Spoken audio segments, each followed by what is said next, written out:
News 24 తెలుగుకి స్వాగతం. నా పేరు రవలి. వార్తల్లోని ముఖ్యాంశాలు ఇప్పుడు చూద్దాం.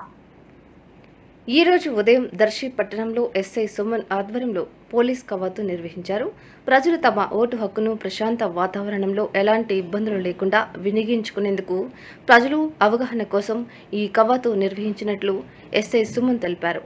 ఈ కార్యక్రమంలో ఏఎస్ఐ శ్రీనివాస్ రెడ్డి, తమిళనాడు పోలీసులు పాల్గొన్నారు.